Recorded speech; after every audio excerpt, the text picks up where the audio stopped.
Les efforts sont comme un essaim de guide, traçant une infinité de voies, mais qui au bout n'amènent qu'à un seul endroit, le succès. Ces voies amènent au succès, mais elles ne sont pas exemptes des contraintes qu'on nommerait grosso modo la discipline. Roger Caillois affirme, toute réussite vient d'une discipline et se corrompt quand on en néglige les contraintes.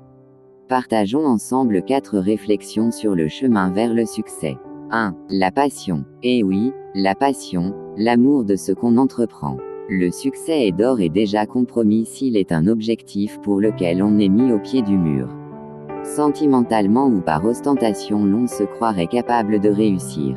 Aussi bien que l'univers, l'homme, la vie, le succès est lui aussi le fruit d'un amour fou. Pour reprendre une idée bien connue de Lucien Soya affirmant, l'élément fondamental qui déclenche le succès c'est l'amour véritable de ce qu'on fait. Des fois tu n'as pas besoin de te molester pour réussir, tu as juste besoin d'aimer, oui d'aimer ce que tu fais, mais avec probité et sincérité. Il ne te manque pas peut-être la force, les idées, le talent, mais il te manque seulement l'amour. Donne ton cœur à ton ambition et le reste ira mieux.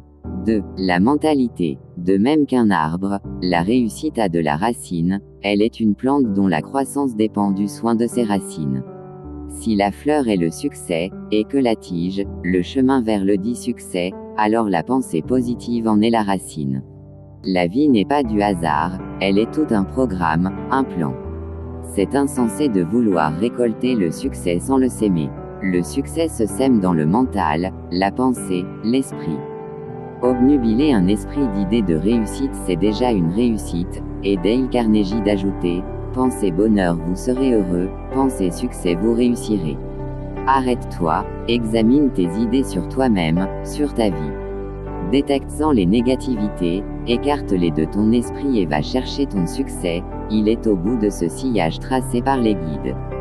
3. Désirer, vouloir. Il n'y a point de formule pour parvenir au succès.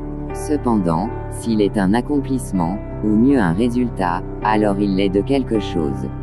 Ainsi on pourra émettre un point de vue selon lequel il existe des pratiques et exercices irréfragables qui conduisent au succès. Parmi eux, la volonté, le désir. Pas seulement vouloir, mais aussi désirer, tendre consciemment vers ce que l'on aimerait posséder. Ne pas seulement rêver réussite, mais la précéder d'une ferme volonté, aller la chercher, poser le pied dans un de ces sillages et se mettre en route. Arrête de mettre la poussière sous le tapis, de procrastiner, entre dans le sillage des guides au nom du désir. André Muller, dans La technique du succès, affirme, l'homme volontaire n'est pas un homme qui veut, c'est un homme qui agit. L'homme résolu n'est pas un homme qui prend des résolutions, c'est un homme qui agit. La volonté et la résolution n'ont sens que par les actions. Il ne faut pas penser volonté, résolution. Il faut penser action. Il faut agir. 4. Le sacrifice. Au-delà de la volonté, du désir, il y a le sacrifice. Eh oui, le chemin n'est pas asphalté. Il y a des roches blessantes qu'il faut ôter de la voie, des gouffres qu'il faut combler pour aplanir le chemin, des imprévus qu'il faut acquiescer malgré soi, ce sont en les obstacles, l'ignorance qu'il faut combattre, l'échec qu'il faut accepter. À Youssoupha d'ajouter, la victoire est alléchante, mais réalise le sacrifice pour entrer dans la légende. Le sacrifice n'aide pas seulement à réussir, mais aussi à devenir la référence de la réussite. D'aucuns ont réussi, mais peu sont ceux dont la réussite est devenue comme tremplin pour certains, et l'effigie de la réussite. Ne rien sacrifier, c'est sacrifier son succès.